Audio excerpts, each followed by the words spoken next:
ایک اللہ والے کسی دکان پہ جاتے ہیں کچھ خریدنے کے لیے۔ اس زمانے میں سکے ہوا کرتے تھے، چاندی کے سکے ہوتے تھے، سونے کے سکے ہوا کرتے تھے، اور جب ان پر نشان پڑ جاتے تھے تو ان کو کہا جاتا تھا کہ سکہ کھوٹا ہو گیا، پھر وہ دکاندار نہیں لیا کرتا تھا۔ تو ایک اللہ والے جا رہے تھے، ان کے پاس چند سکے تھے، دکان سے کوئی چیز خریدنی تھی تو دکاندار کے پاس گئے، اس کو سکے دیے کہ مجھے فلاں چیز دے دو، مثلا اس کو دیے کہ مجھے 1 پاؤ چینی دے دو، یا مجھے اتنا گڑ دے دو، یا آٹا دے دو۔ دکاندار نے جب سکے دیکھے تو ان پر سارے داغ پڑے ہوئے تھے، نشان پڑے ہوئے تھے۔ دکاندار نے کہا کہ حضرت آپ کے سکے تو کھوٹے ہیں۔ جب دکاندار نے یہ جملہ کہا تو اللہ والے چیخ مار کر وہیں پر گرے اور بے ہوش ہو گئے۔ دکاندار بھی پریشان ہوا، لوگ بھی دوڑ کر آ گئے جو دیکھ رہے تھے۔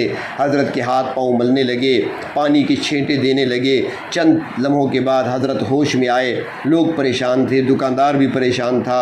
لوگ دکاندار سے کہہ رہے تھے کہ آپ نے حضرت کو ایسی کون سی بات کی ہے کہ حضرت بے ہوش ہو گئے صدمے سے۔ دکاندار عرض کرنے لگا میں نے تو کچھ نہیں کہا۔ تو لوگ حضرت سے کہنے لگے حضرت کیا پریشانی ہے، ہمیں بتائیں، ہم آپ کے حکم کی تعمیل کے لیے حاضر ہیں۔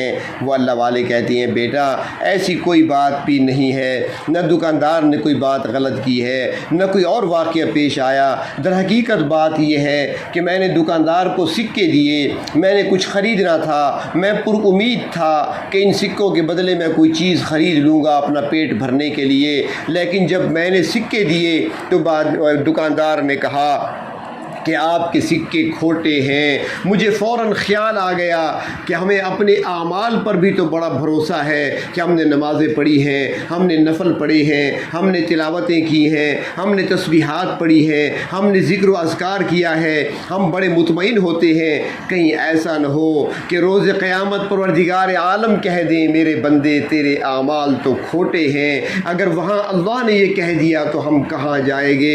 بس یہ خیال آیا تو اس کے بعد مجھے ہوش نہیں رہا۔ تو ان لوگوں کی فکر ہوا کرتی تھی، آخرت کی سوچا کرتے تھے، تو ہم بھی سوچیں ہمارے اعمال بھی کھوٹے ہیں، اللہ کی بارگاہ میں پیش کرتے ہیں لیکن سارے عمل کھوٹے ہیں، اخلاص سے خالی ہے، حضور قلب سے خالی ہے، اور توجہ اور دھیان سے عاری ہوتے ہیں ہمارے